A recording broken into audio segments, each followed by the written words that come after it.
Hey guys, it's Reese. Welcome to Reese Gray Analyzes a YouTube channel, or the Adventure With Me podcast, where we look at creations and experiences in art, music, media, and even video games to explore exactly why we think the way we think, question what we believe, and learn something new. My mic stand broke. Here I am, holding it. Everything's kind of squished in vertical because I am hoping to paste these onto TikTok. Will it work? Yet to be determined. Well, welcome to the first Mental Health Monday. These are viewer questions and comments from reesegray.com, TikTok, and YouTube comments. Most of the questions I got were from TikTok, hence the formatting, but nothing else changed. The transcripts and article source notes are all on reesegray.com, reesegray.com. So I hope you guys like this. It's a pretty cute format, I think. It's a little stylistic change for my YouTube fam here. So in this segment, I'll be answering 6 questions. The timestamps for each question are in the description, and the topics vary, but they all have a common theme of having trouble having conversations with people who are close to you, but who aren't willing to see a different point of view, seem kind of stuck in their ways. And it inhibits their relationship and their interpersonal communication. So with these questions, we'll explore, is it okay to question what you believe? Spoiler, yes, you should.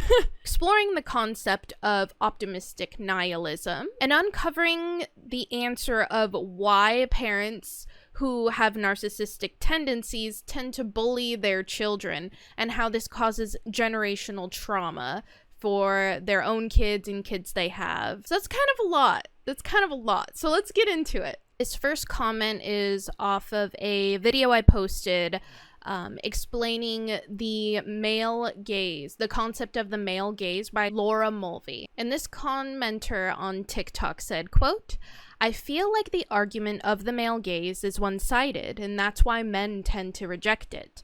Men have their equivalent issues all throughout media, but no one talks about it." He goes on to say that men feel pressured to look a certain way because of He-Man, Hercules, jacked superheroes, anime, and claims that men, quote, "never complain about it." So this response isn't directed towards the commenter themselves. I think they brought up a great concept when they mentioned the belief that some men understand the male gaze as a one-sided argument, and they incorrectly assume that the male gaze doesn't consider how it affects men. We can talk about the male gaze and how it impacts women, just as we can evaluate that the male gaze also negatively impacts men. The male gaze just poses psychoanalytical questions that ask why we already have a preconceived notion of what a man or woman should act like or look like. It just questions the binary. The male gaze is built around misogyny, wherein the media has encouraged an internalized inferiority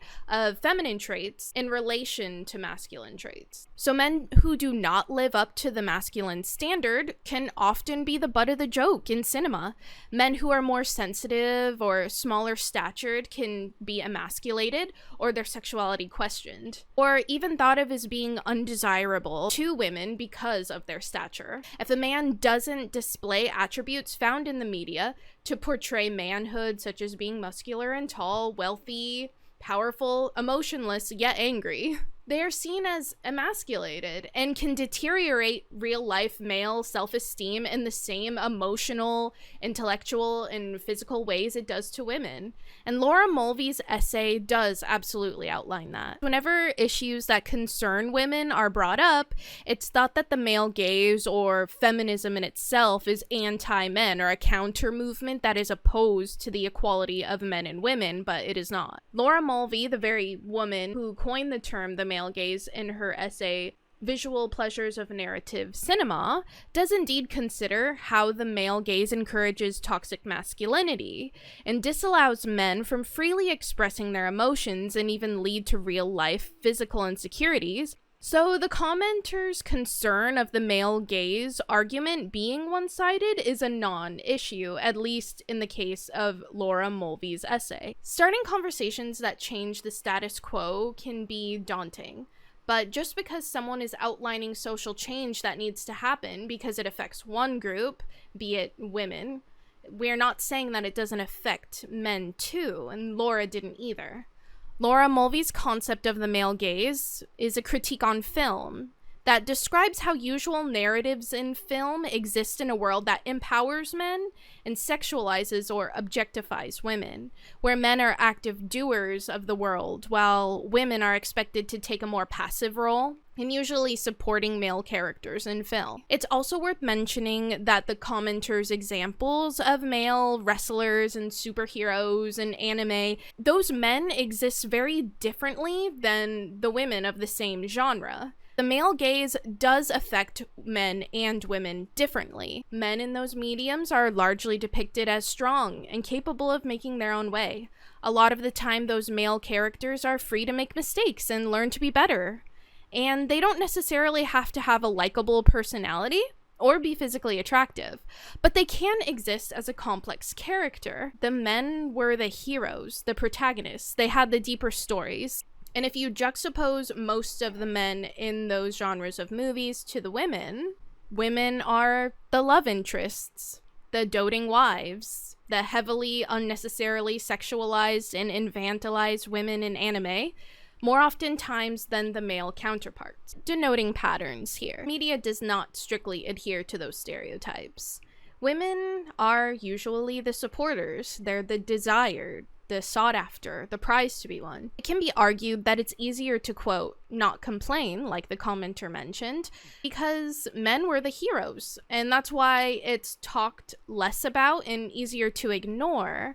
And it's not because the male gaze doesn't negatively affect men, because it does. Men are capable of and should be emotional, soft, delicate, graceful, refined, all words synonymous with femininity. And women, on the other hand, should be strong, able, opinionated, and direct. The issue here is the binary, having the expectation of needing to stay only on one side of the binary is going to be harmful equally to men and women. So this one-sidedness the commenter is talking about, maybe you feel that way because the current social climate has a focus on women, but men's experience too are heard and seen and talked about in the same research that you're claiming makes men reject it because it's one-sided, but it's not. And it would have been apparent if, you took the time to read it, because it's available and it's for free. Alright, that first one was kind of a doozy, but it was a fun one. And I've definitely met a lot of people that get really defensive when they mention groups that aren't treated well as other groups and they wish to see things change, but it's not like they're saying that other issues don't matter or their issue matters more. We're just talking about women now, and we can talk about how it affects men too, absolutely. But the experience of one doesn't negate the reality of the other. Okay, next question. This next one is less of a question and more of just an interesting and insightful comment, and it reads, "It's like our parents want to prepare us for the bullies of the world, but then become our bullies in the end." This was in response to a video I did talking about how harsh truths parents tell their kids do more harm than good. Now, harsh truths can be necessary in developing character, or they can just be cruel statements meant to make someone just feel bad. And this is why we should try and root our intentions in kindness, but there's always nuance.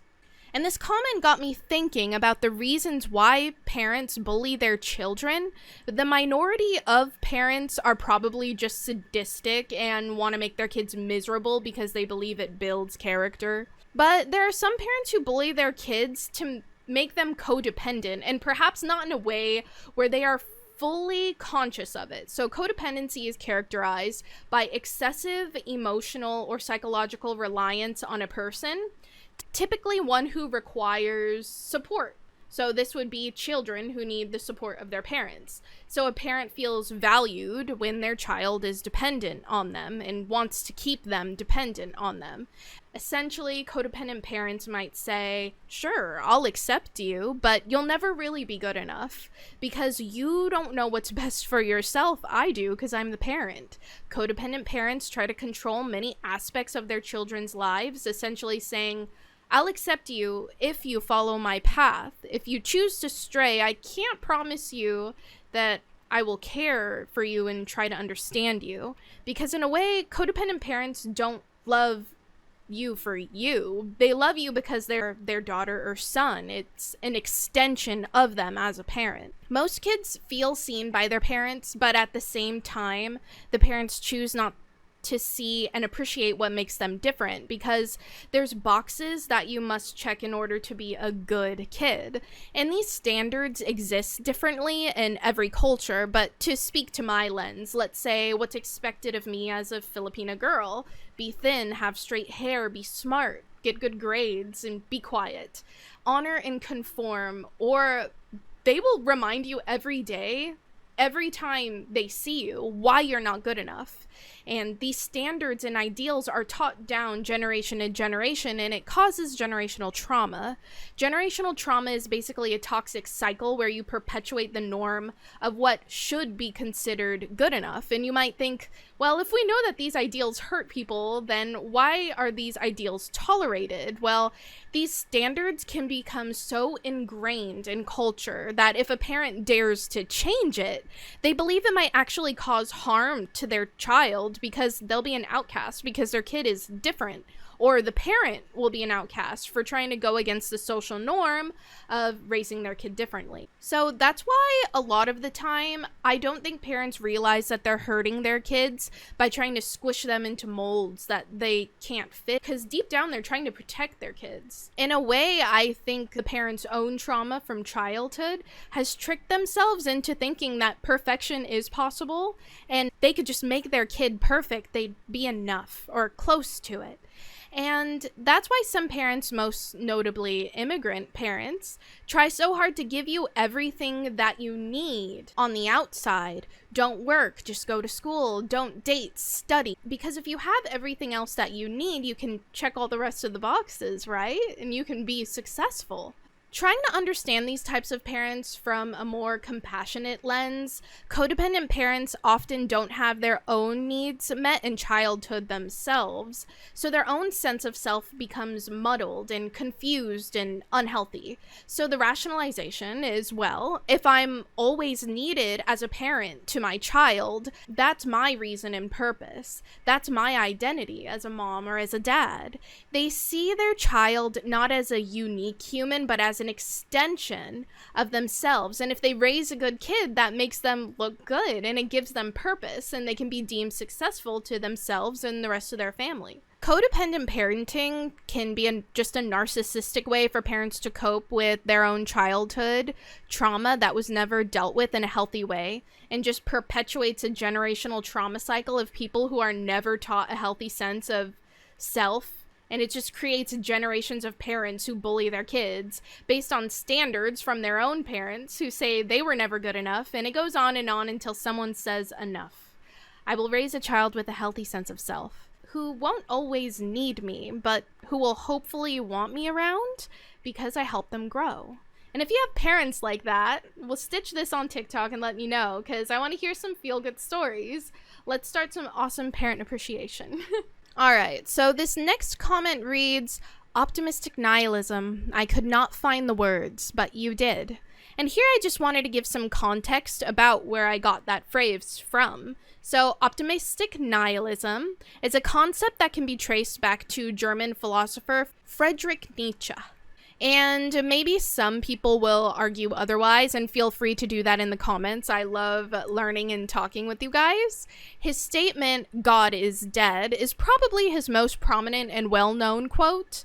In the late 1800s, early 1900s, scientific developments and the increasing secularization of Europe made a lot of people start to question the concept of God, who for so long has served as the basis of meaning and value in the Western world for more than 1,000 years. So for its time to claim that God is dead, questioning such an ingrained cultural and moral belief led to outright nihilism, the belief that nothing had any inherent importance and that life lacks purpose without faith and without God. Nietzsche argued that Christian moral doctrine provided people with intrinsic value.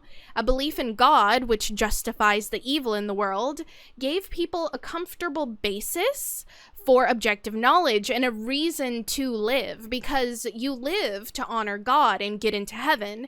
And constructing a world where objective knowledge is possible, Christianity is an antidote to nihilism, a reprieve from the despair of meaninglessness. So for Nietzsche's time, this was pretty wild.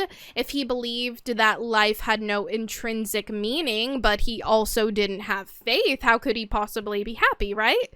How could he have hope if he didn't have a religious moral doctrine? Well, Nietzsche saw his philosophy as a counter movement that actually rejected nihilism through an appreciation of art. So instead of letting the meaninglessness of the world overwhelm us and think that nothing matters, we accept that nothing matters and we form what subjectively matters to us and mold those feelings into expressionism, into art, embracing the feeling of surrender without needing to surrender to a god, but instead creating our own meaning. There are many things in life that we cannot control, but optimistic nihilism is grateful for this. So if humans seek meaning and purpose, but live in a world with no innate meaning, how does this seemingly depressing philosophy combat depression rather than amplify it? Well, it narrows down what we have to worry about. This existential concept is called the absurd. Like in the film Everything Everywhere All at Once, we are but tiny creatures that live only briefly compared to the universe too, and it's just so large and too much for our brains to comprehend, and it's random and absurd. There are infinite choices and realities, and nothing is promised. You can try your absolute hardest, and you may not still get what you dream of, and someone else may just be born into a family where your dream is handed to them, and maybe they don't even want it.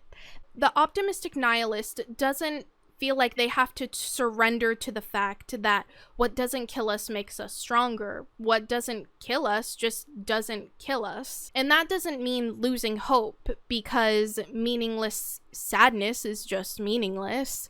It means that you embrace the fact that meaningless sadness will be a part of your life, and things will be unfair and unjust, and we should still try our best, and we should still try to be kind, and we should want to change things for the better, and we should want to be better ourselves and be kind just because we should.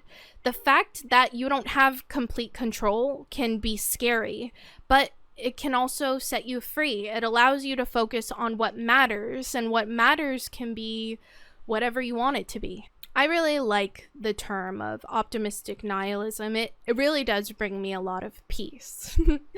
This next question is more of a person who left a correction on one of my TikToks. They say, the myopic lens doesn't necessarily mean someone sees something from one view.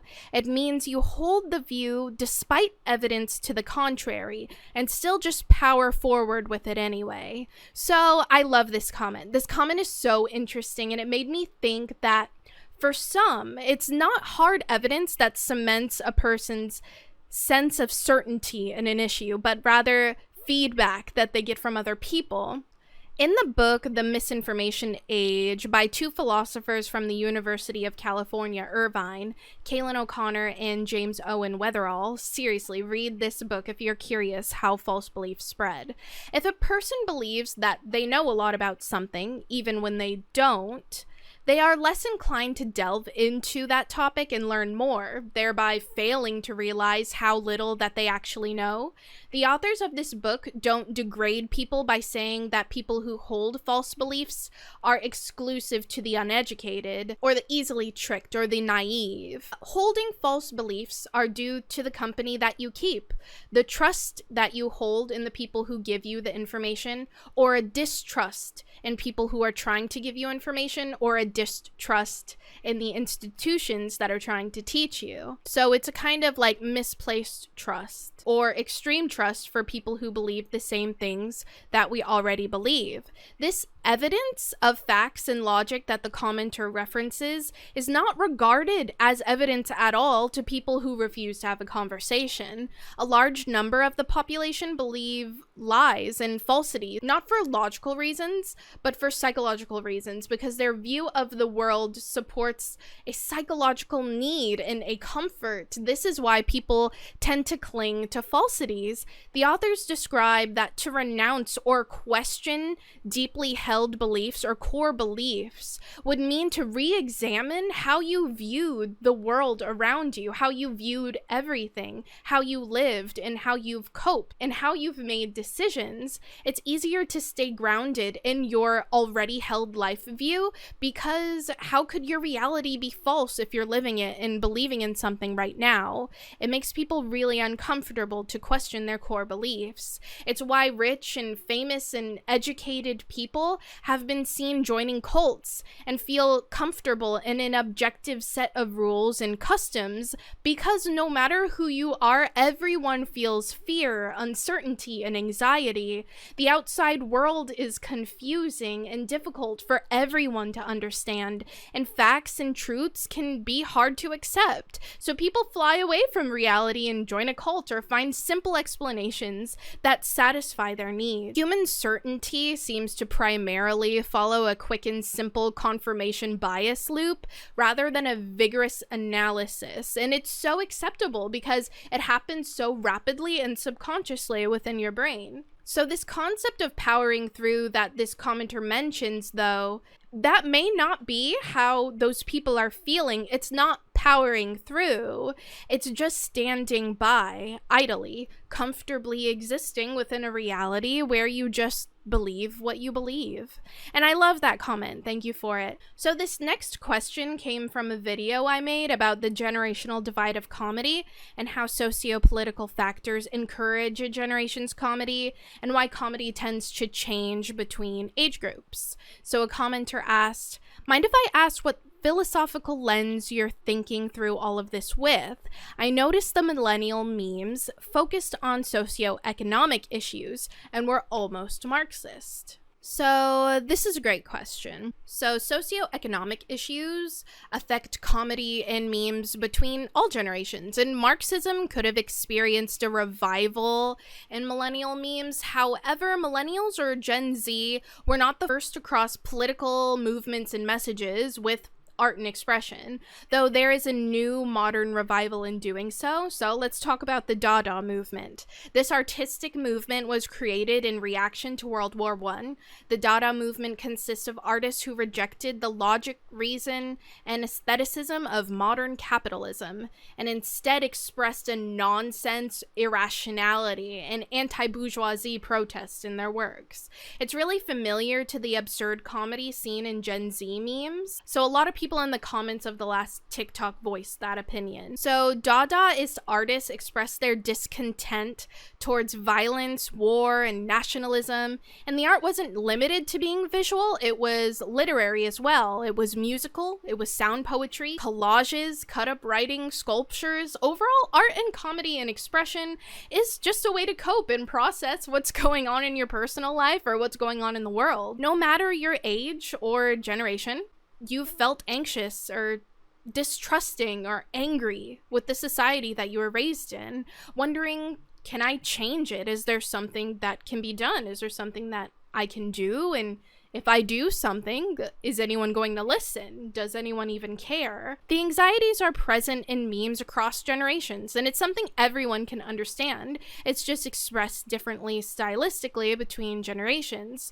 Whether it's a relatable joke about depression or a nonsensical meme from Dadaism 100 years ago to Gen Z absurdism, memes express a frustration with the status quo.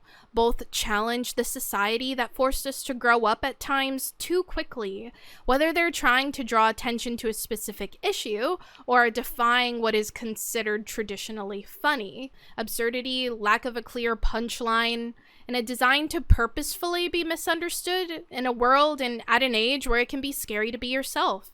There's safety in sarcasm and several layers of irony. No matter the generation, we all enjoy absurdity. Comedy and art are subjective, and you can enjoy memes and consume them passively, laugh, move on, or you can evaluate the socio-political constructs that affect senses of humor and explore memes analytically.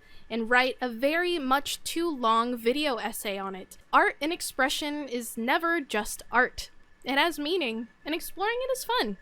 So this next question, the last question, is honestly my favorite. So the comment reads verbatim, well, when the pig is offered slop or starving, they always choose the slop. So what does that say for the food that we eat? Okay, so this comment didn't make much sense in relation to the video that I uploaded, but the question itself was really interesting. It's basically asking, why do people return to things that hurt them? Why do people eat food that they know is bad for them? Why do people seemingly choose to hurt themselves? So, in book, The Body Keeps the Score by Bessel van der Kolk, in a 1967 experiment that would be very, very illegal now at the University of Pennsylvania, repeatedly administered a painful electric shock to dogs trapped in locked cages. After several courses of shock, the researchers opened the cages and shocked them again. Dogs who have never been shocked before immediately ran away, but dogs who have been subjected to inescapable shock before made no attempt to flee. They stayed whimpering and defecating. Like these dogs trapped in locked shock cages, people learn to cope with their traumatic situations. It is what they're trapped in. It is what they know. Being traumatized means organizing your life as if the trauma is still going on. Colloquially, I've heard it described pretty crudely as being addicted to trauma. This project was revisited in 2017, 50 years later, from the same University of Pennsylvania. In 1967, what was originally learned from the study was that the dogs learned that outcomes were independent of their responses. Upon opening of the cages, the dogs believed nothing that they did mattered, and this belief undermined trying to escape. This experience has been largely critiqued, and conversations have refocused the conversation on the future mastery of trauma and planned ways to prevent self-harm and conquer learned helplessness. The experiment originally showcased that there was passiveness and a focus on basic survival. Because of the heightened anxiety, staying was a default reaction to prolonged bad events. It was learned from the dogs that they were trapped, and with training, it can also be recognized that bad events will be controllable in the future. So people return to traumatic spaces and self-harm because they're not taught or shown or believe that something can change. Meyer and Siegelman explained that hope consists largely in the habit of expecting that future bad events will not be permanent, global, and uncontrollable. Rather, they will be temporary, local, and controllable. So people stay or return to trauma because they believe it's the best option until they learn otherwise, or believe or hope otherwise. Alright guys, so there's plenty of more questions actually, but that's enough for this segment. I'm trying to keep the topics relatively similar, so I hope this new format was nice and enjoyable. So feel free to leave your comments in the YouTube comments or submit on reesgrey.com, reescgrey.com, under the Mental Health Monday section. Also, you know what's coming up? It's spooky season. Spooky season is coming up, which is my fave. And for that, I'm going to be doing a spooky subathon on Twitch. We'll be doing Halloween cookie decorating, haunted house decorating, and I'll be playing community games like Jackbox and Fall Guys, Mario Kart, and Bingo. And my mod, Beatty, will be making spooky Jeopardy. So it'll be so cute. For the whole month of October, we'll actually be dedicating it to cute spooky games. Okay, not too scary, I hope, guys. Maybe, I don't know. I even found a spooky gummy train to decorate, and it's gonna be so cute to decorate and to munch. So join the Discord or follow me on Twitch for more information on that. I'm HewwoReese on Twitch, HewwoReese. You can find the links in the description or on reesgrey.com. As always, I appreciate you guys, and I'm looking forward to so much this month. And that's it for today. So, okay, love you. Bye!